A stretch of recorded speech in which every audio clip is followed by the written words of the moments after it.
ازاي حفظت معادلات الحديد زي اسمي وحولت الكيمياء من ماده متعود منها لاكتر ماده ممتعه بالنسبه لي؟ الموضوع كلفني محاولات واحباطات كتير، بس انا هوفر عليك وهديك الخلاصه. وايه هي اهم الكتب اللي المفروض تحلها عشان امتحان اخر السنه، وكمان ازاي تلم تراكماتك. بص جهز نفسك باذن الله، عشان على اخر الفيديو ده هتكون استمتعت وحليت مشكله اول فصلين 3 كده في الكيمياء، لان في عضويه وكهربائيه بين فيديو لوحده، واي معلومه هتفوتها فانت غالبا هتتوه وتتشتت كتير جدا عشان تعرف. السلام عليكم ورحمه الله وبركاته، معاك دكتور زي، والقناه هنا بتهتم بمشاكل المذاكره عموما، وكمان بتهتم بمشاكل طلبه الثانويه، وباذن الله توصلك لحلمك اخر السنه. فعل زر الجرس عشان ما يفوتكش حاجات مهمه زي المعسكرات على سبيل المثال.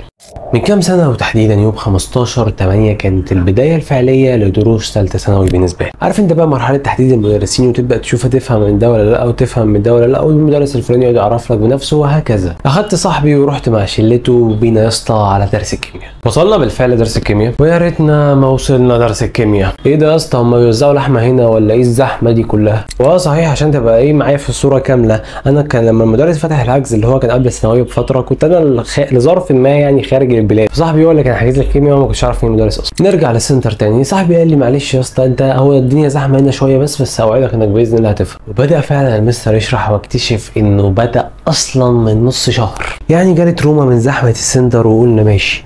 الناس هتقول عليا بقى لي دحيح عشان لسه داخل الدخله دي، وقلنا ماشي. لا كمان بسم الله الرحمن الرحيم، انا بادئ السنه اصلا مراكم، يعني اللي هو انت مش اديتني فرصه مثلا استهبل فراكم، لا انا بدات مراكم اوريدي. هو ده بقى اللي مش ماشي. بدات السنه بصراحه في الكيمياء خصوصا بتخبط شويه. حتى فاكر ان اول حصه انا حضرتها دي كان فيها كويز في بدايه الحصه، لا حول ولا قوه الا بالله، ده ايه الكويز اللي هنمتحنه ده كمان؟ فرحت قايل للمس الاسيستنت بصراحه كده يا مس انا لسه اول حصه، ويعني تقدري تقولي كده على الابيض. راحت قايله لي حل اي حاجه، هو بنفس الاسلوب ده، ما بالراحه وليا فيه، طبعا بقول الكلام ده في سر يعني. اما اخوك بقى عامل ايه؟ مفعل بقى مود الهبيد، ويلا طخ تشي باتش بات اديها، بص اديها. اتوقع تقريبا جبت درجه مش عارف 1/10 2/10 مش عارف حاجه، انا لسه اول حصه بسم الله الرحمن الرحيم. المهم ان هي كانت درجه حقيره كده بصراحه يعني، فلك ان تتخيل بقى وضعيتي او شكلي ساعتها قدام نفسي كان عامل ازاي. طبعا قمه الاحباط، يعني اللي هو مفيش بدايه اسوأ من كده ممكن الواحد يبداها في حياته يعني.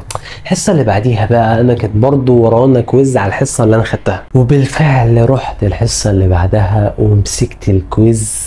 بص مفيش بعد كده دخلت قفلت امه. هنا بقى انا كنت ما بين ناحيتين، الناحيه الاولى هي ان انا كنت خلاص انا قفلت الكويز، اذا انا الموضوع مفيش مشاكل معايا، والناحيه الثانيه هي ان انا لسه عندي تراكمات، فانت فاهم اللي هو الفجوه ما بين الاثنين دي انت كنت موجود فيها بقى حاليا. قلت ما بدهاش، انا هبدا فعلا الم التراكمات، وبدات فعلا الم التراكمات لحد ما خلصت نص الباب الاول. وما اخبيش عليك يعني الدنيا كانت فيه يعني بصراحه سهله. المشكله بقى الحقيقيه بدات لما انا بدات النص الثاني من الباب الاول. في حصه من الحصص كان دخل المستر، وانا كنت قاعد لا بيا ولا عليا، يعني انا ورهابي الاجتماعي، وده وقتها طبعا. دخل المستر بقى يقول لك ايه، ان النهارده هنبدا حصه مهمه جدا، يعني من اهم الحصص اللي هتقابلك في امتحان اخر السنه، وجزء اساسي لا يتجزأ منه، وبيعمل عقده لاي حد بيراكمه. فانا قلت ساعتها انا ان شاء الله هذاكره كويس جدا ومش هراكم. وبالفعل شرح المستر الحصه، روحت بصراحه وكنت في قمه الاحباط، يعني ما اقولكش، وانا ناقص يعني انا لسه بخلص في التراكمات اللي عندي، تقوموا جايين لي كمان بالمعادلات دي كلها. طب هذاكرها ازاي يا جدعان؟ ده احنا في شهر 10 والناس حواليا مش مراكمه اي حاجه. هنا بقى اليأس تمكن مني بصراحه، ما بقتش عارف اعمل ايه غير اني اقول يا رب. بالفعل قلت يا رب. في نفس اليوم اتفاجئ بمكالمه من شخص يعني كان دخل طب بشري، وبعت لي رساله مع اهلي، يعني اقصد ان هو او خلينا بقى نقول هي ما كلمتنيش دايركت كده، تكون الرساله انك في شهر 10 بتكون اصلا الثانويه لسه ما بداتش، طبيعي جدا هتقابل صعوبات، وما ايه اللي هيفرق شخص عن التاني. لما سالت بعد كده عن الكيمياء قالت فعلا ان في الوقت ده بتكون معادلات الحديد هي ارخم حاجه في الكيمياء، بس قالت برضو ان كل اللي وصلوا حفظهم ما استسلموش. هنا بقى انا خدت دفعه حرفيا عشت بيها نفسيا من تاني. بالفعل لميت كل تراكمات الكيمياء، هقول لك على الطريقه يعني ما تقلقش، وعرفت طريقه تانيه بقى خلتني الحمد لله احفظ معادلات الحديد دي بص زي اسمي كده، وكمان طبقتها في معادلات الباب الثاني، ويعني كان في شويه معادلات في الباب الثالث كده برضه. وقبل ما اقول لك بقى على طريقه المعادلات وطريقه التراكمات وكل الطرق دي، ركزت معايا فانت هتلاقي الموضوع كله بدا بسبب دعوه. فانا عايزك دلوقتي تنزل تدعي دلوقتي وتقول يا رب اقفل الكيمياء. هتلاقي ناس كتير على فكره بتقول لك امين تحت، يعني يمكن تلاقي حد ربنا باذن الله بعد كده بيبشرك بحد. دلوقتي تعالى اقول لك على الخطوات الكامله اللي باذن الله بيها هتحل مشكله الكيمياء او اول فصل داتا في الكيمياء تماما. اول حاجه هشتغل معاك هنا انا عايزك تحط حاجتين. الحاجه الاولى منهم ان في مليون طالب، حرفيا مليون طالب بالعدد عدى على الماده اللي انت بتقول عليها صعبه دي ومش عارف اذاكرها، وكان زيك على فكره مستصعبها ومش عارف يذاكرها، ومعظمهم او كتير منهم جدا دخلوا قفلوا الماده دي اخر السنه بنظام جديدها ونظام قديمها. عارف ليه؟ عشان كانوا حاطين في دماغهم ان ربنا معاهم، فما ينفعش يبقى ربنا معاك وبتشتكي يعني لا مؤاخذه كده من شويه ورق، عيب علينا والله. تاني حاجه بقى لازم اقول لك عليها وهي ان الكيمياء ميكس ما بين الفيزياء والاحياء. لو تفتكر معايا زي ما قلت لك في فيديو الفيزياء اللي فات، هي ان فيديو الفيزياء ده بكل بساطه انت المفروض لما تخلص الشرح، بعد ما تخلص الشرح على طول وتفهم والدرس في دماغك اهو متسلطن، هتقول لي ايوه بقى بالنسبه للشرح انا اسمع مين في الشرح؟ هقول لك انت قدامك طبعا 4. عندك ممكن تشوف اسهل واحد فيهم انت بتفهم منه، عندك مستر خالد صقر ومستر عبد الجواد وعندك مستر عبد الله الحبشي وعندك مستر عمرو الصيفي. شوف الاربعه دول وشوف مين اسهل واحد اللي بتفهم منه المعلومه، وساعتها هو ده اللي هتكمل معاه. هتروح حضرتك ماسك الكتاب وتبدا تحل على طول. هنا الموضوع نفس الكلام، ولكن الكيمياء بيبقى ليها تريكه كده انك المفروض تزود في الحفظ شويه قبل ما تبدا تحل. ليه؟ لانك عمرك ما هتعرف تحل بكل بساطه اي حاجه في الكيمياء او معظم الكيمياء غير ما تكون حافظ حرفيا المعلومات، حافظ المعلومات اللي فيها. حافظ دي بمعنى انك مثلا تقدر تقفل الكتاب وتحل من غير الكتاب.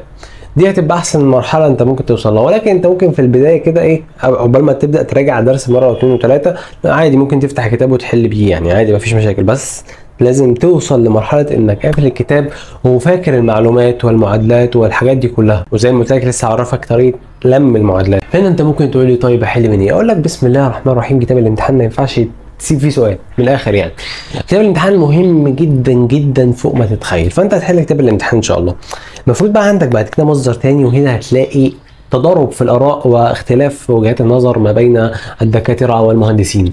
هتلاقي ان انت عندك حضرتك ناس بتقول لك انا حليت الوافي وكان معايا يعني ما فيش بعد كده، هتلاقي واحد تاني يقول لك انا حليت مندليف ومندليف بصراحه يعني ما فيش احسن من كده في امتحان اخر السنه. هتلاقي واحد تالت يقول لك ايه والله انا عندي الايزو ده، بص ايزو بصراحه في نفسه كده يعني ايزو.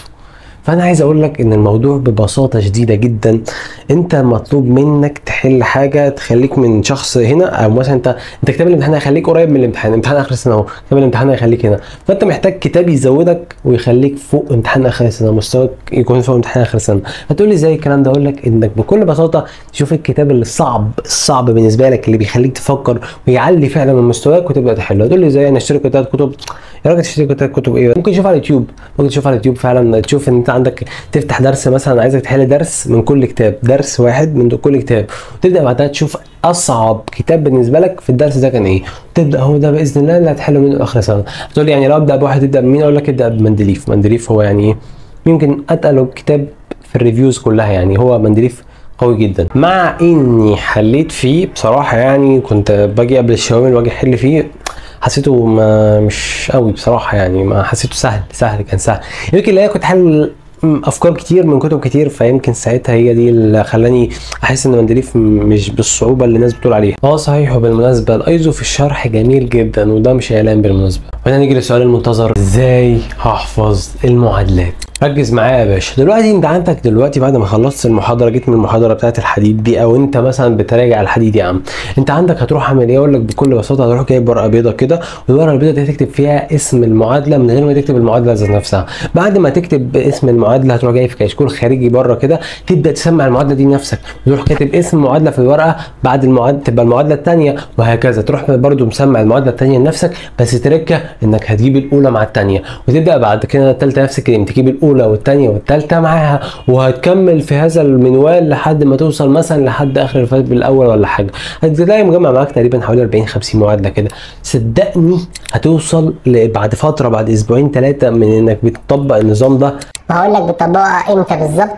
هتبدا توصل لمرحله انك ال 50 معادله بيتخلصوا معاك في 10 دقايق ولا حاجه، حرفيا انا عارف بقول لك ايه. الطريقه دي بالمناسبه مش هتلاقي تقريبا حد قايلها على اليوتيوب خالص. تقول لي طيب المفروض بقى انا اكتب الكلام ده كله امتى ولا احل الكلام ده كله امتى؟ اقول لك انك بعد ما تيجي من المحاضره هتسمع المعادلات برضو على نفسك، وقبل حصه الكيمياء الثانيه اللي هي مثلا ممكن تكون بعد بكره، ممكن تكون بعد اسبوع. لو بعد اسبوع بلاش، خلي تقرب يعني، حاول يكون المسافه ما بين المره والثانيه تكون مثلا يومين ثلاثه بالكثير قوي. بعد ما المعادلات تكتر عليك جدا هتبقى انت المعادلات اللي في الاول دي انت خلاص حافظتها وفرمتها، ساعتها تبدا تسيب اول معادلتين 3 4 كده، تبدا تزود من تحت وهكذا، فاهم؟ بحيث ان انت الموضوع برده ما يبقاش معاك كبير، ما تبقاش مثلا بسمع معادلات الباب الاول كل مره وانت اصلا في الباب الثاني ولا في الباب الثالث، لا انت هتبدا تقلل المعادلات اللي في الاول دي، انك خلاص حفظتها جدا، خد بالك من حفظتها جدا دي لازم تكون حفظتها، وهتيجي بعد كده تراجعها مع نفسك بقى كل شهر شهرين وهكذا يعني، وانت بتراجع بقى على الابواب بعد كده. اما بقى بالنسبه للتراكمات لميتها ازاي، فدي عملت لها فيديو كامل هسيبه لك، هيظهر لك دلوقتي في الشاشه، روح اتفرج عليه. مع السلامه.